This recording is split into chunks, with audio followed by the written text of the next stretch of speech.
It's a pleasure to be here. As mentioned, we're the founders of CryptoKitties. We are also the creators of the blockchain Flow, which is going to be live in a couple of months, as well as NBA Top Shot, which is going into beta later this week or early next week. So if you're interested, please register at nbatopshot.com. The title of the presentation that I've created is Decolonize Your Apps. And although I do believe it is an interesting lens to examine the power dynamics between developer and user, I want to be clear that I'm not positing that the lasting horrors and existing power structures created by colonialism are in any way comparable to what we're seeing in games and apps today. I'll be using games as an example here, as the analogies to real world are easier to grasp. But I believe that this relationship holds true for any actor that has a monopoly over an aspect of our virtual lives, whether it's Instagram, TikTok, or Twitter. So what is colonialism? It's an actor that exerts authoritative influence over a territory or culture in order to create a world or a system that serves its own economic interests. The way we get there often is through trade. An actor creates a system of dominance by manipulating the labor and resources of the other to serve its own interests.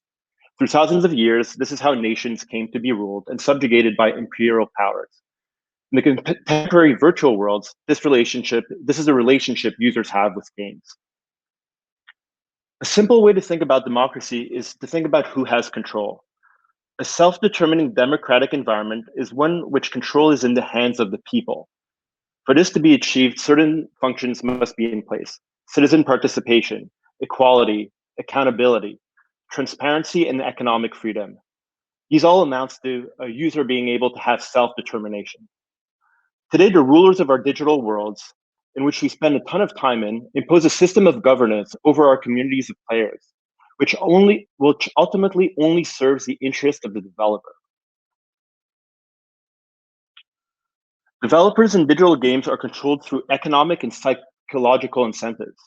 Developers have large live ops teams that build compulsion loops for users, creating purposefully addictive behavior in order to increase lifetime value.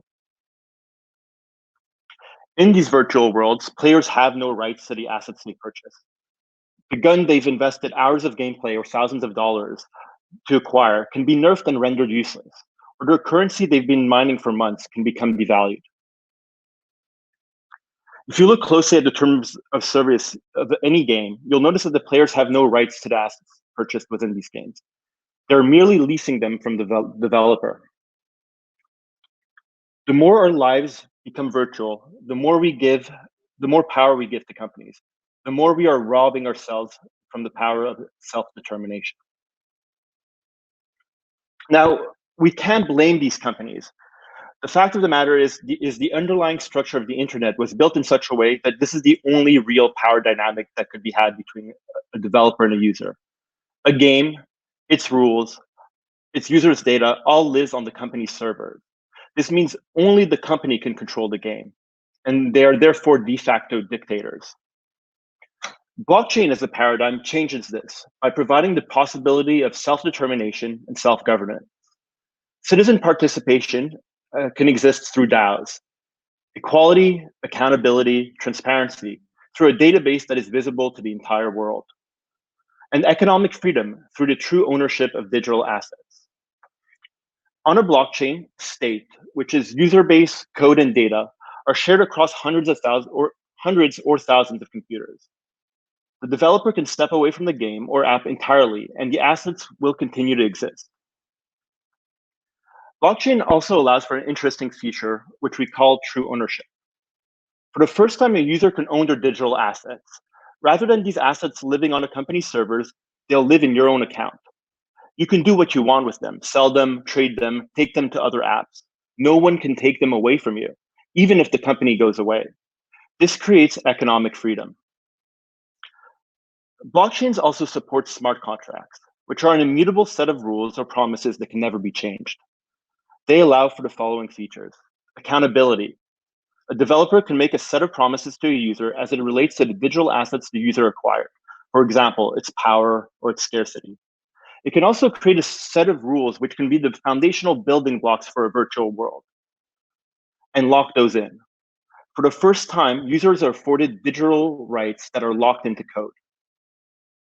Self-determination.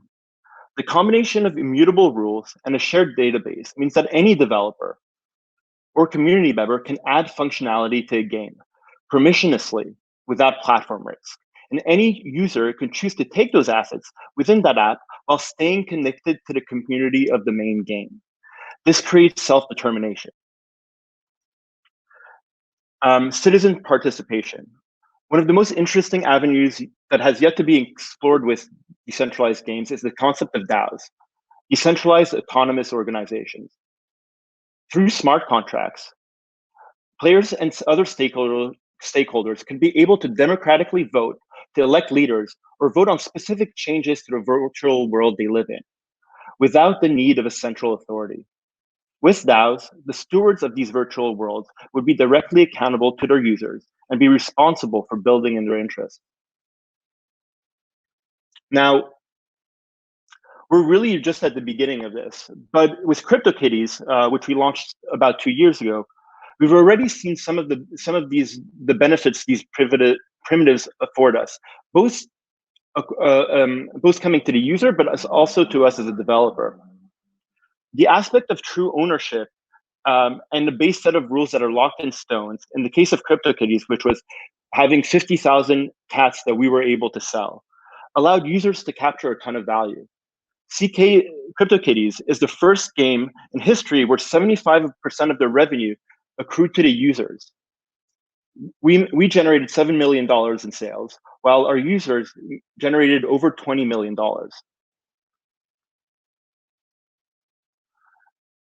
The blockchain has also made it possible, safe, and profitable for community members to build businesses on top of CryptoKitties without our permission, without even connecting with us. Over 72 apps were created on top of CryptoKitties. We call those the Kittyverse. And those range from tools like Kitty Helper, which allow folks to understand how the market of CryptoKitties is going and how to breed different cats, to funner things like kitty races where users can bring their cats and race them against each other, or Kitty Tinder, where users can find each other to breed together. These tools not only increase the usability of our game, making it way more accessible to users, but also increase the utility of the cats that we were selling. This greatly benefited our community. They had a lot more things they can do, but also benefited ourselves as we were able to keep our users longer playing with these cats. What I presented are just possibilities. Like any technology, blockchain has no philosophical agenda. It's just a set of tools that can be used to enable behaviors or not.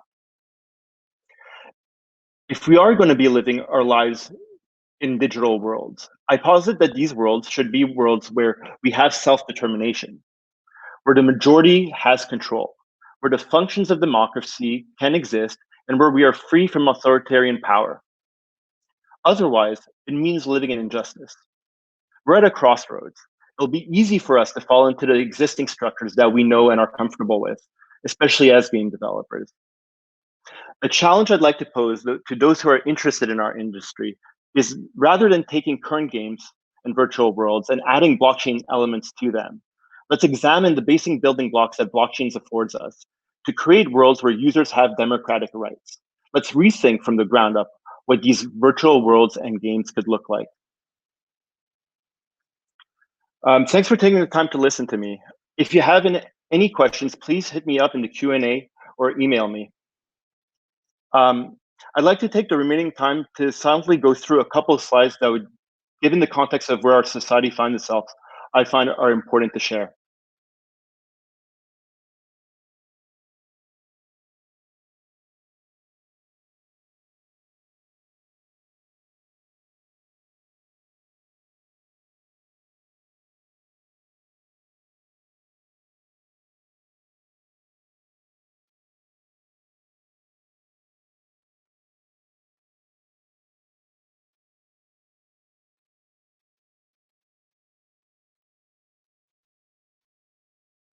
Thank you.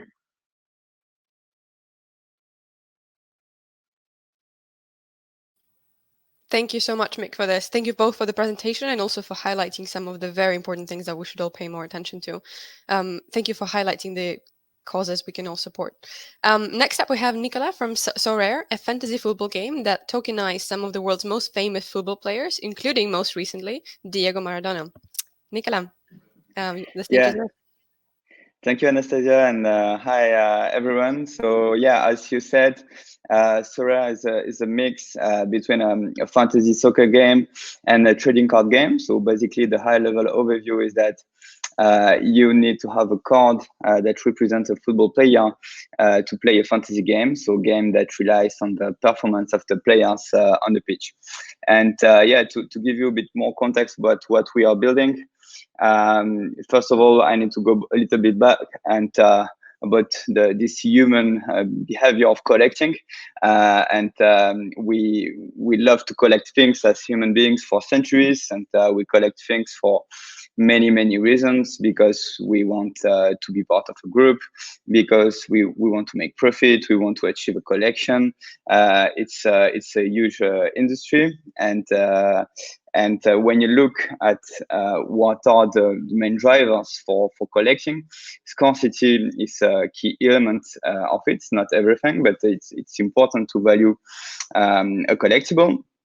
And when you look at the digital space and at gaming in particular, we see that we cannot really collect digital things. And we cannot collect digital things for two main reasons. The first one is that the web, as we all know it, the web, there's no digital scarcity on it. We can copy everything. We can copy music, we can copy documents, pictures, and so on. So there's no notion of scarcity on the web as we know it. So that's the first reason why we cannot collect digital things. And the second one is that we don't really own those in-game items. So I can spend thousands of dollars on skins on Fortnite or games on FIFA, cards and so on, but I don't really own them because I cannot trade them. I cannot port them to other games. I cannot do what I can do in the physical world, right? And of course, the big publishers build very profitable business models in this closed ecosystem. So no real incentive to change anything. But a new market is taking off. It's called blockchain gaming, and I'm really excited to be here on this panel with Mick and Dapper Labs and Horizon Game showing the way, and Mick and the CryptoKitties guys. They pioneered this new market with a new technology. So it's a new standard on top of the Ethereum blockchain called ERC 721. So that enables digital uniqueness, and that was in 2018. And so this new tech has been quickly adopted by the biggest sports league in the world. Again, Mick mentioned NBA just before, but the MLB did stuff. And on our side, we are partnering with soccer leagues, clubs, and so on. And some early traction. So some numbers have been showed by Mick earlier again. But on our side, in the first months of 2020, we sold the equivalent of 1 million euros of these digital collectibles. So we need the blockchain for digital scarcity, for portability, and so on. But we believe it's important to design a game first, and to design a mainstream game. And to design a mainstream game, we need something that is playable even if you don't have crypto knowledge. We need a simple payment flow. So we need to onboard people with credit cards and fiat currencies. And on our side, we need as well official licenses. So the right to use the image of the players, the jerseys, and so on. And yeah, regarding the mechanics of our game, which is live, So the basic loop is very simple. It's a fantasy loop. So you collect cards, you use them to compose your team, and then at the end of the week, based on how the player perform on the pitch and the power of your cards, you get rewarded. You get rewarded, sorry, and so you can earn Is, or you can earn more player cards. So that's the very basic game loop, and then we have a more profound gameplay where you can increase the power of your cards. So basically, the more you play with them, the more powerful they get, and you can claim up divisions as you get better in the game. So that's for the game loop. And one important thing of what we are doing is partnering with top properties in the soccer world, and we believe it's also an important way to bring crypto assets in general and blockchain gaming mainstream. So we have been partnering with a lot of top European football clubs during the last couple of months. We are still in beta, and we have much more in the pipeline, but we already have, as Anastasia said, Diego Maradona, but also top European clubs like Juventus Turin, Atletico Madrid, Napoli, and much more to be announced. And yeah, that's important for our users because they are attached to the real names, to the real jerseys, and so on. And it's important for us in terms of marketing as well, because we're going to start communicating with them and doing some cool co-marketing initiatives with them. So yeah, we have been growing very fast the last couple of weeks, reaching the first position in Ethereum gaming, and yes, so that's very encouraging for us. Still very early days, but yeah, very encouraging engagement from the community. And the broader vision is to extend the emotions that we live in the physical world into the gaming world, and to do so by creating open gaming worlds, so worlds where we bring power back to gamers. And by bringing power back, we mean give them the ability to trade their game assets as they want, give them the ability to truly own them, meaning that no one can take these assets away from them, and use them as they want. And so we are very fortunate to already have a lot of teams shipping live projects on top of what we are building, and that's one of the key benefits of building on a blockchain. So teams that build side games or side applications, yeah, bringing more market data, performance data to our gamers, and yeah, that's it for us. And thanks a lot for your attention. Thank you. We'll have Nicolas and Mick back shortly for their panel discussion. And now I'd like to introduce Mikkel, the chief storyteller at Horizon Games, who will start his session from a short video.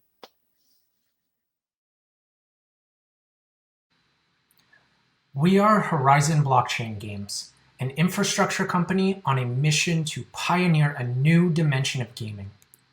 A new dimension of gaming is where digital and physical worlds come together, a future of gaming that's more real than ever before. And it all starts with the digital items that make up our digital world. Players currently spend $40 billion every year on virtual game items, and yet they don't actually own them. Players can't trade and they can't sell their items, which we believe is antiquated. We ask, what happens when we create open and standardized protocols for virtual items, a common format for representing a digital good? When we do this, digital items become part of the same digital DNA, and players get to enjoy wonderful new benefits while developers unlock new monetization possibilities. Players now own their items, which they can then trade or sell, and markets form around these items. We enable co-creation amongst players and between players and creators. And we enable play-to-earn economies, in which players can enter for free and walk away with items they own. To bring this new dimension to life, we've made Skyweaver, a digital trading card game. Skyweaver is a free-to-play, worldwide competitive strategy card game. By winning battles and ascending the ranks, players earn cards that become their property, each one secured on the Ethereum blockchain. In other words, players can sell, trade, play with, or gift their cards. Now I'll show you Skyweaver in action. As you can see, Skyweaver is a browser-based game, and it's currently available on Windows, Mac, Linux, Android, iPhone, and tablets. I could play a training match, a private match, or a competitive match. For the demo, I'll show you a training match. And here we have two different game modes to choose from. Constructed, where I would play with a deck assembled of cards that I own, or Discovery, where I can play with a randomized deck. And here I have the opportunity to choose my playstyle according to a hero. Here we have Banjo, who plays with a combination of intellect and wisdom. Samia plays with agility, and Ada plays with strength. I'm going to choose Mira, who relies on a combination of intellect and strength.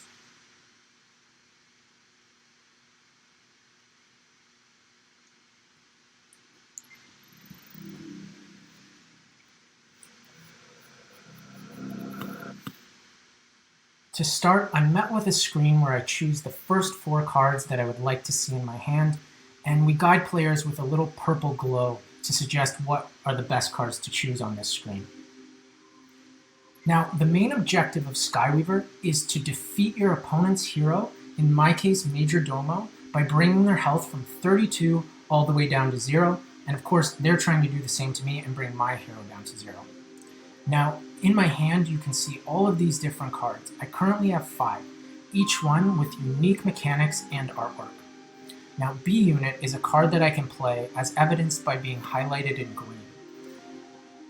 And now I'm going to use my hero to deal 1 damage to my opponent's hero and get 1 step closer to victory, and then end my turn.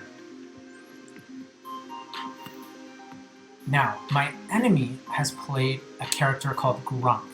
And Grunk has a keyword called guard, which means that this character stands in front of their hero. In other words, I need to kill this character before I can actually attack the hero. So I'll use B Unit, and I've dealt 1 damage, and now I can't play anything else because down here I don't have enough mana to play any of the cards currently in my hand. Mana is essentially the energy you pay to cast a card onto the field. I have 2, but each of these cards you can see in the top left costs more than 2. Cloud Guard costs 4, and Study costs 3, so I need to wait until my next turn to play those cards.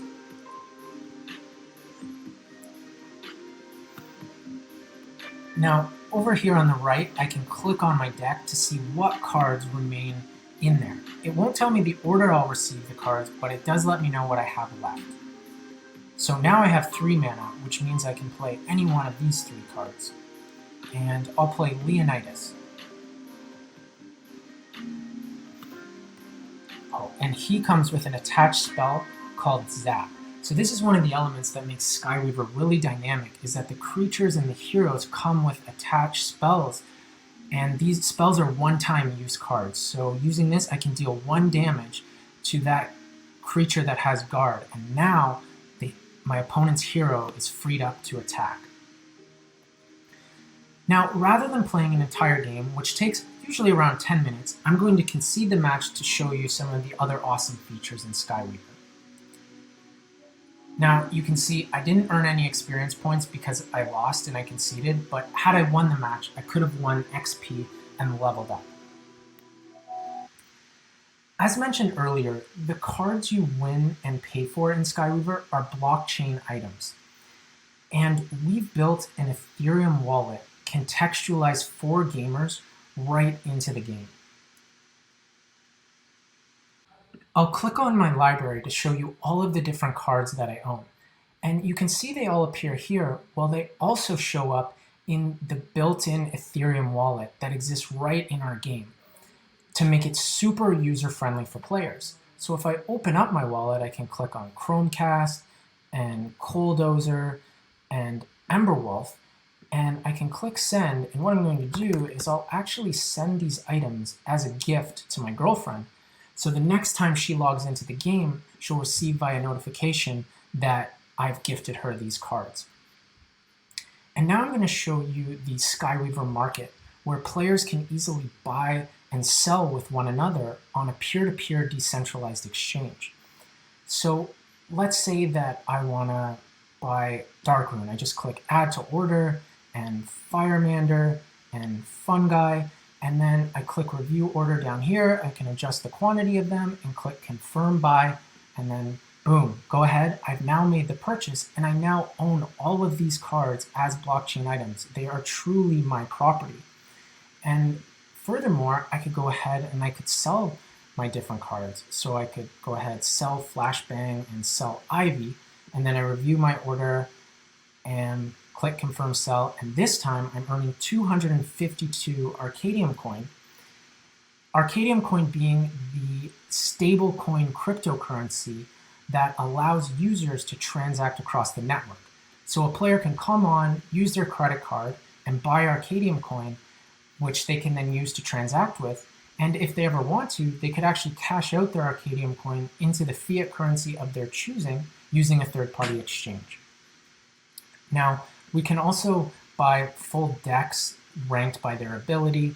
And whenever we do this, the cards and the decks, they end up in our collection, which we truly own, meaning we can play with the cards, we can trade them, we can sell them in the Skyweaver market, or even on a third-party exchange like OpenSea or to one of our friends. In a nutshell, Skyweaver is the free-to-play digital card game where you can actually trade, sell, and gift your cards. With a player-owned economy, intuitive deck building, and deep and varied strategic gameplay, card game masters and casual strategy fans will love competing in matches where their skill can earn them valuable items. We're currently in an invite-only private beta with about 25,000 accounts created so far, and we have 160,000 people on the waitlist. We invite new players from this waitlist every week, and you can sign up at skyweaver.net.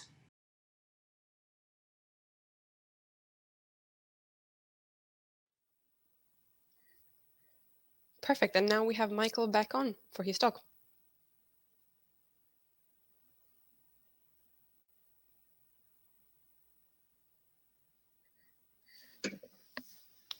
Thanks, Anastasia. Yeah, I mean, I think most of it was covered in the video, so I'm happy to jump into the panel. And I'll just echo one of Mick's sentiments and share another organization that we're really excited to support, Black Girls Code. You can go to blackgirlscode.com, and it's an organization that actually helps Black girls aged between 7 and 17 get into computer science and the tech industry. So it's a really beautiful and powerful organization. Excellent. Thank you so much. So next up is the panel on the same subject, moderated by my colleague, Max Mersch. Max, the stage is yours. Fantastic. Thanks a lot. And thank you for the presentations that we've just gone through now. So I think it's one of the really exciting spaces in tech development, but in the blockchain space specifically. If we think about the fact that there's around 100 to 150 billion dollars that are spent on an annual basis on gaming and in-game items. And this is currently just pure expenditure. And so if you think about the advent of digital scarcity and the ability for players to actually own the items they buy within games and actually trade them back and get money for them in the future, you build these entire economies that are set in game. And so you have this multitude of economies that will exist that individuals will be able to pick from and live in and sustain themselves from. The question is if that's still gaming at the end of the day. But without sort of further delving into that, it'd be great to welcome the panelists on and diving into a couple of questions on this topic. So you've all heard from Mick, Michael, and Nicolas, so we probably don't need to go through a round of introductions again.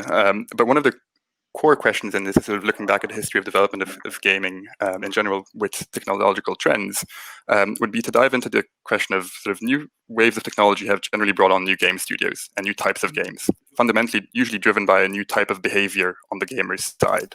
So if you look back at the internet, it effectively led to multiplayer or many-to-many interactions in games. If you look at mobile, it led to the new behavior of playing anytime, so games became a lot shorter. If you look at VR, it's probably mostly on the immersion side of things. And quite often, the gaming space has been the first set of or groups of people to really dive into some of these technologies. And so if we look at the blockchain space and the blockchain wave of technology and what it brings us, it'd be great to dive into what you think are some of the core fundamentally new behaviors that you think blockchain will enable gamers to adopt. Yeah, sure. I can start if that's cool with you, Mick and Nicolas. Yeah, of course. You know, I think that's a fantastic question, and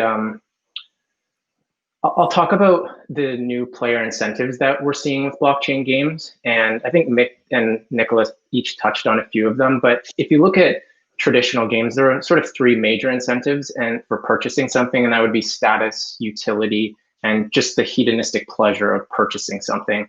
But with blockchain, we're adding a few more incentives. There's ownership. So, you know, players can trade, sell, gift their items, do whatever they want with them. And then, so now markets are going to form around these items. As I mentioned, we enabled a play to earn economy. So you can play for free and earn items of value, participating in the value created by the network. And then we're also, with ownable items, we're really opening the door to co-creation between players and then between players and creators. So I think that these incentives will lead to more games having real and open economies, and we'll see different kinds of actors. Whether that's, you know, we'll have our regular players, we'll also have speculators, renters, modders of a whole new level, and hopefully an unprecedented form of evangelism from players who actually own a piece of the game and feel empowered by that game, rather than the, you know, previous unidirectional flow of value that tends to exist in traditional gaming. And, you know, like with Skyweaver, we're obviously taking advantage of these new behaviors by building a game that first and foremost serves gamers who are looking for an awesome and fun game, because unless there's a core audience, you're obviously not going to have a sustainable economy. You're not going to have anything that lasts for the renters or the modders or the speculators. So that's why we really focus on gameplay first. Our lead gameplay designer, John, actually worked on Magic the Gathering for a while.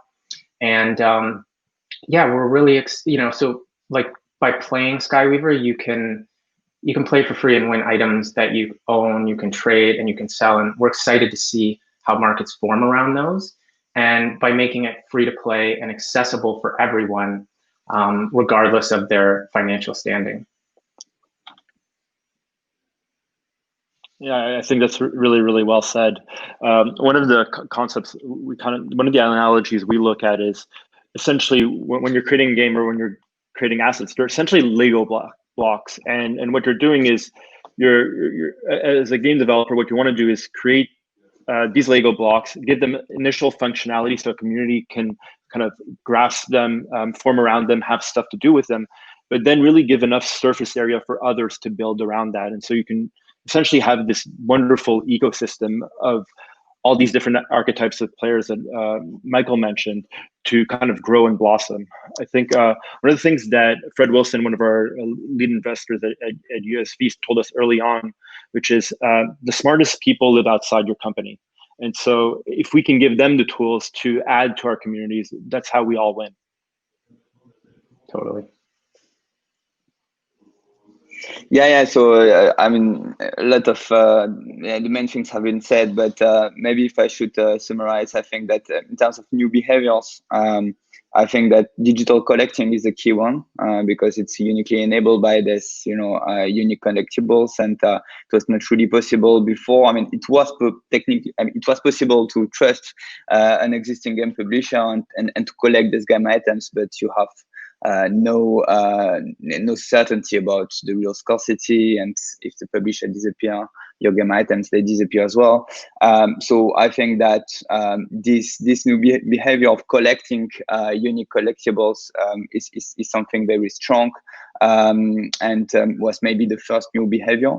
And the second one for me is portability. And the fact that you can use them wherever you want. I guess by portability, I mean using them in other applications, not necessarily other games, even if of course it can be the case, but it's very difficult because I see a game value attached to a context of a game, and so I think it's very difficult for game item to have value in different games, but I can see it happening later on, but at least port these game items to different marketplaces or different applications is something very strong, in my opinion. And yeah, we are seeing some early behaviors like that, and early use cases around that. So yeah, for me, new behaviors, collecting digital things, and portability of your game items are the two main one, right? Yeah, absolutely. And I think quite often when people think about the intersection of blockchain and gaming, the first thing that comes to mind is, oh, well, I will hold this sort of digital sword and then non-fungible token that I will be able to bring from World of Warcraft over to League of Legends. Obviously, the mechanics of those games don't allow that because they don't make sense in that way. But actually, sort of you both, Mick and Nicolas, you both alluded to it, is the point that you will have this sort of permissionless ability for anyone to interact with those items. And so if the game itself maybe doesn't have a built-in feature for an auction system for a certain item, a third-party developer can come across that and actually build an auction system for different items within a game. And so the users can monetize those items within those games. And then Mickey mentioned that Fred Wilson had very early on said that the smartest people live outside of the company. It'd be really interesting to hear from all three of you. Are there any developers building on top of the games that you're building? Are there developers building products, building auction houses, building data tools on top of the games that you're building? What's the sort of most exciting ones that you currently have in the pipeline, whether they're live or not yet? Yeah, so I can continue. So on our side, it's very early. I guess CryptoKitties was the first real example with kitty hats and so on, they show the way. On our side, it's not really side games at the moment. It's more third-party applications, bringing market data or performance data around what we are building, so football cards. And so there's already at least 2 live applications. One is CryptoSlam, the other is Sorare data. So it's really like we are so glad to see developers and designers spending so much time building on top. It's really something amazing for us as a team. And so they bring more data. Like, we are building a fantasy game, so it's really important for our community to have very detailed and very precise data about the game and about market data. So these teams are building that. We had a couple of side games as well on the Discord, but they are in kind of infancy, and hopefully we'll see most of them, some of them being built in the future. But for us, it's more third-party applications more than games at the moment. Yeah, I mean, that's exactly how it happened with CryptoKitties. When we launched, we made it really bare bones, to the point where we didn't even put in an analytics system into our game. And so I was really excited to see, like, 3 days after launch, that there was a app that was tracking our whole market. It was what I was using to see how our game was doing well. It just kept refreshing the third-party app.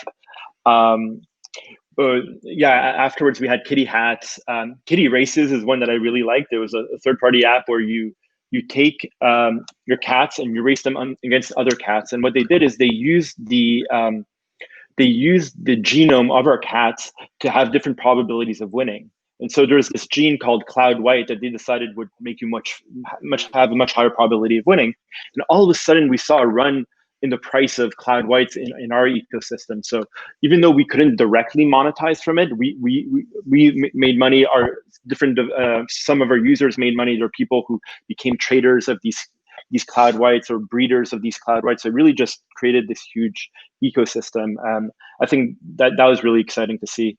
One of the things that someone's building right now is a way to essentially collateralize your NFTs, either to loan them to another player and know that it'll come back to you trustlessly, or to take a loan in real money, knowing that those NFTs are there to back them up. And so I think those two things are just really, really super cool. Yeah, those are all really cool.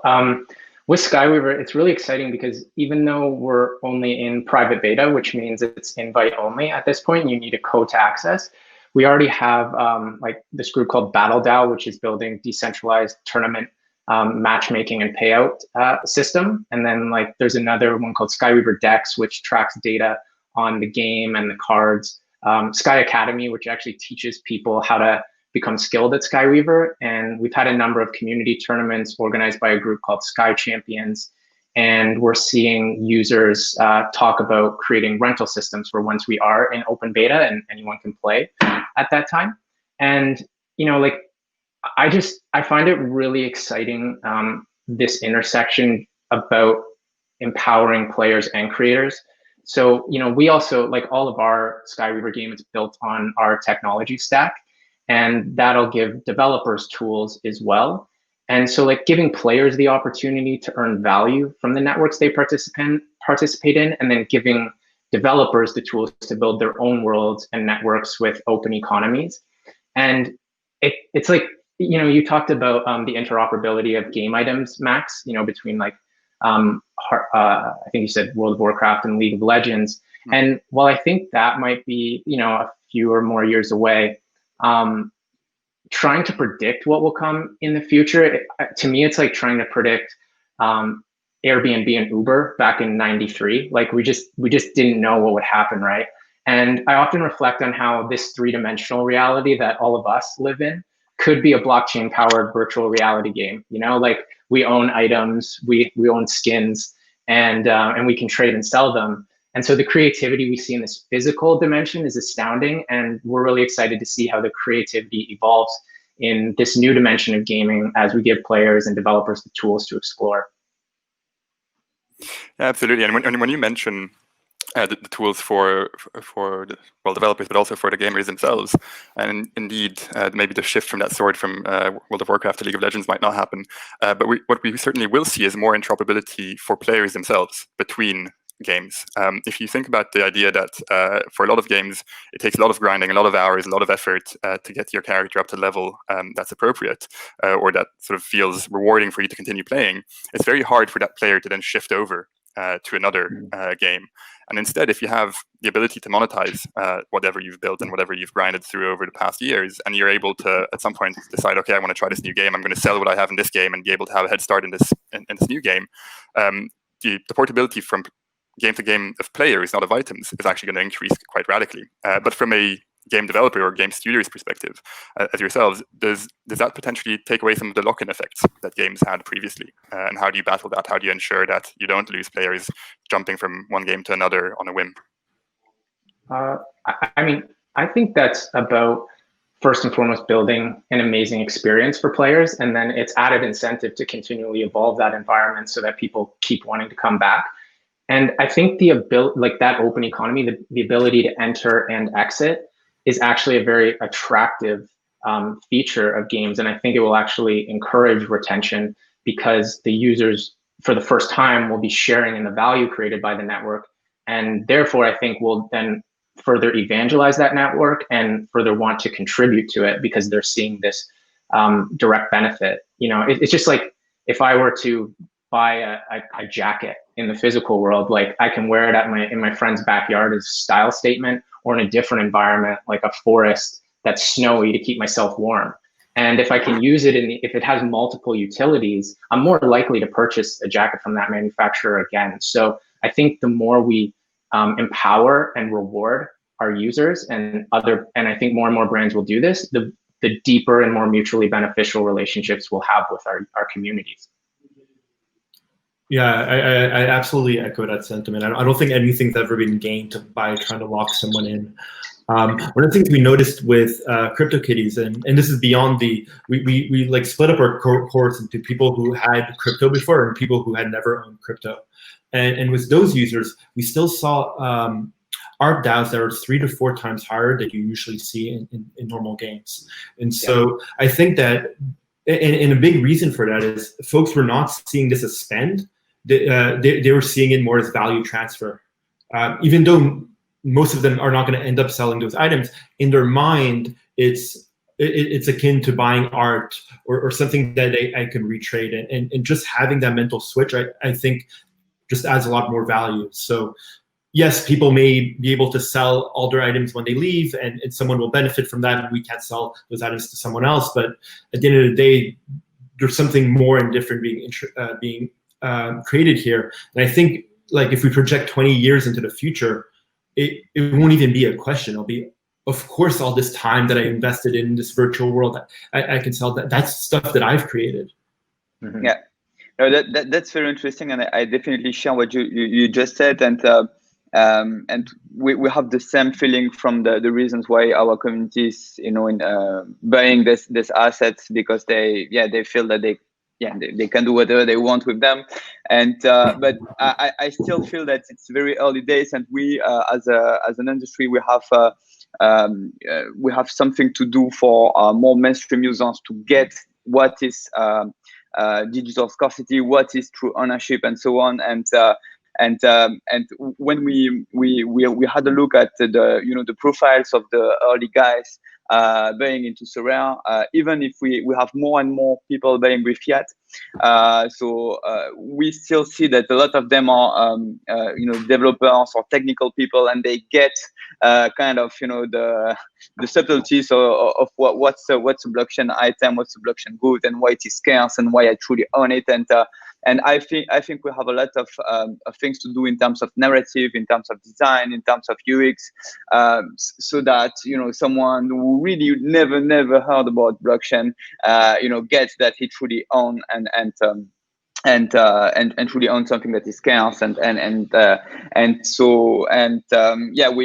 for us it's a challenge. I guess no one really definitely tackled that, but that's what I would love to see happening in the coming years for the space in general, right? Nicolas, I'll share a promising statistic with you, in that, even though we're only in private beta, but we have about 25,000 user accounts created, and around 85 to 90% of these people have no familiarity with crypto or blockchain. So I think as long as we continue to design experiences that are really user friendly, and that the users don't feel like it's some cumbersome or very nascent technology, then we can really we simplify that process, right? There's less education required of understanding blockchain, but just realizing the benefits when you have this item and then you feel this empowerment to trade it or sell it. So I think I agree with you, and I think we're headed in a really promising direction. Definitely. Absolutely, and I know it's something that all three of you have worked on, the idea of sort of abstracting away the difficulties for the user, or the complexities of a blockchain-based, call it an ERC 721. Maybe it would be worth diving into some of the details of what exactly you've done to abstract those difficulties away for the users. What have you figured is not necessary for the user to do, whereas what do you want to keep for the user to do, for them to realize that it is indeed a non-fungible asset that they hold? Mm-hmm. Yeah, well, in our situation for Skyweaver, we co-authored the ERC 1155 token standard. So it allows you to do batch transfers. You can send multiple items in the same transaction, which saves on gas costs, of course. And that makes it easier for the users, but also us as the game creator, depending on how we want to monitor and execute those transactions. And then, as mentioned in the video, we have a stable coin across the game, so that a user can come on, pay with their credit card, and then they're using Arcadium coin to transact across the network. And because it's stable, they don't have to worry about the volatility that you might with Ethereum or another crypto, right? And then it makes it simpler. There's less education required. It's something they're more familiar with. And then of course the wallet, right? Like we've and the version of the wallet I showed you in the video is actually we've already upgraded to a new one that we'll release more info on in the future. But it's insanely user friendly, and it just makes that whole experience very easy to understand to any native gamer. Like you don't need to know anything about blockchain, and I think that's the key. Yeah, no, I think that's exactly accurate. I mean, when thinking of flow and building that from the ground up, we tried to abstract a lot of those at the layer one. So for example, what we did is we created this concept of smart user accounts. And so you can have smart contracts that are attached to your user account, meaning that it makes it really, really easy, for example, for a developer to pay transaction fees on behalf of the user. As a developer, you don't think about, well, the cost of AWS for for a game developer when you're playing the game, and that should be completely abstracted away. I think that this concept of wallets, etc., those also need to be abstracted away, at least during the onboarding. It should just feel like I'm playing a game, there's an account, I'm paying with a credit card. So when you talk about how do we make people feel like what is valuable, it's not by them understanding the blockchain. It's really about them realizing, hey, I have this asset. Oh, wait a second. Now I can sell it here. That's the aha moment. Or the aha moment is when I go into another app and I log in, and all of a sudden I see all these things that I've collected in this game appear into that application. So I think it's not about educating and telling people. It's really about showing people through the discovery and delight. Yeah, so it's about showing the benefits rather than educating about blockchain. Totally agree. And back to abstracting the complexities, I think that in our case, it's all about letting the choice. We have, and we will still have, and hopefully more and more crypto gamers who own crypto and want to pay with crypto and want to store their own private key and so on. And we let the choice to these users to do so. But we will have more and more as well mainstream users entering with fiat. They do it today, they pay with credit cards, and maybe they don't want to be bothered by a wallet and store their private key. And we offer the choice as well to these guys. And yeah, it's all about letting the choice and making it very smooth for both of them. So that's at least the philosophy we have. No, that's great, and that's really important. And I wanted to come back to one of the points that you made as sort of the most important aha moment is the moment where players or gamers realize that they own the asset. So it's not just a visual effect in the game that they're playing, but it's really building a set of financial assets that they might own, that they might be able to resell. They're probably willing to put in a lot more capital into that as a result. And there was this idea that actually I think I initially got from one of your colleagues, Mick, on his mainnet talk, but is that there's not just a financial asset, but there's also the sort of the social asset that you have, or the social capital, which is associated with assets that you might hold within games. So that might be anything along the lines of, I know League of Legends had a collaboration with Louis Vuitton at some point where they sort of issued specific skins, where if you hold that skin, maybe that's actually transferable. That another game also issues a Louis Vuitton skin where you don't need to buy it in both, but it's enough for you to buy it in one. Or Nicolas, in terms of Sorare, I know that the sort of unique Cristiano Ronaldo card is being put on auction in 9 days, or 9 or 10 days. Does that maybe create a direct link where Cristiano Ronaldo said, you know what, there's one person who holds this card in this game. Maybe I invite them for a day at Juventus or something along those lines. Can there be a more social aspect to some of these digital items that we might collect, which might not only have financial value, but also value beyond just the financial realm? Yeah. I love to see mainstream social networks being interoperable with crypto assets, and the ability for me to show on Instagram, Snapchat, TikTok that I own that specific game item. I guess it's a bit in the future, but that's something I would love to see. And yeah, the example you mentioned is a good example, I guess, about maybe using the tokens as an access for an experience. Could be connecting with someone, could be accessing a venue or whatever. Like in our case, we have some clubs and leagues asking us to do bridges between the stadium and the ownership of an asset. Could be like, if you own an asset of this club, you have 10% reduction to go to the stadium for this specific game.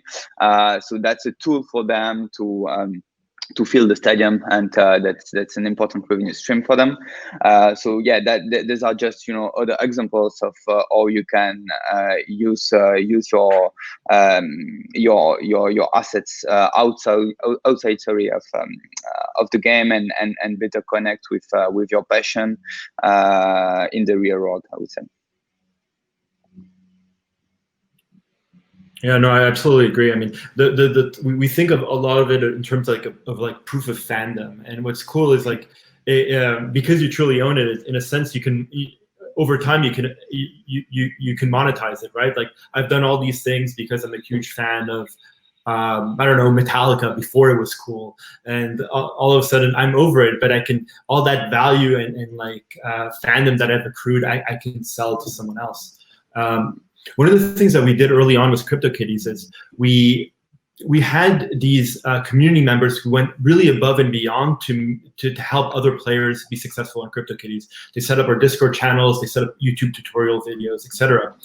And so we chose 11 of them and created these night cats. And there was only 11 of them. We sent them directly to those folks. And we thought that some of us thought that no one would sell them. Others thought that everybody would sell them. What happened is immediately 8 out of the 11 were on sale, but they were on sale for $500,000. Now, which is kind of like, this is what my fandom is worth. Do you want it or not? One ended up selling for $75,000, which is great. The guy was able to send his kid to college with that. But I think that's kind of like what you're able to create when you create these digital assets that are truly owned. You're able to capture the value of fandom and put it back to the user, and I think that can be incredibly powerful. Yeah, and that's so cool, because I'm guessing that guy's going to be a lifelong supporter of CryptoKitties and everything you guys do, right? So you end up creating like much more deeper relationships with your users. And yeah, I mentioned earlier, but I think a lot more brands are going to recognize this and to create those relationships with their users, because if you empower them, they're gonna, it's just like, you probably hang out with people who you feel empowered by. And so if the brands you have relationships are doing that with you, you're likely to engage with them more. So I think it's the natural evolution in terms of this environment with games and enabling ownership of items. Yeah, absolutely. And in terms of creating that link with some of those brands, I guess this is a question specifically to Nicolas and Mick, given that you have had experience and the joys of interacting specifically with football clubs and NBA clubs respectively. How have those large organizations taken these conversations? How have you approached those conversations, explaining to them that there would be these digital assets sitting on a blockchain that would represent some of their players and their image rights? It'd be great to just get an insight into what their first reaction is when you bring something like this up with them. Yeah, I can start. But the first reaction is that it's long. It takes time because it's a new technology, and there's all this narrative that is a bit gray on the press about blockchain, crypto asset they don't understand, and the image of the players is something very important for them. And so at the beginning it took a lot of time. Now we sign contracts faster, but still it takes time, especially for European football where the rights are very fragmented. But they see a lot of benefits right now because first of all, they see a new revenue stream because we share part of the value we create with them directly. With them, I mean the league, the club, and the players, and that's very important for them to open new revenue streams and even more in the current context of the economy and the economy of European football. And the second thing is that, and they see that, is that crypto penetration is high in the US, in Asia, and there's all markets that they target to expand beyond Europe. So that's a very strong point for them to be able to expand in terms of markets. And the third point, I guess, is providing a new cool experience for their fans. There's very few mainstream games for European football, and they bet is that we can be one of them in the space of fantasy football. So providing something cool for the fans is the third big thing for them. No, that's awesome. Really exciting to see that so many of these clubs are actually jumping on board. And unfortunately, I think we've run out of time, but we do have a Q&A session that we can jump into, and maybe Mick can then give us the NBA side of the story in a different room. Want access to more CogX videos? Subscribe now for free at cogx.co.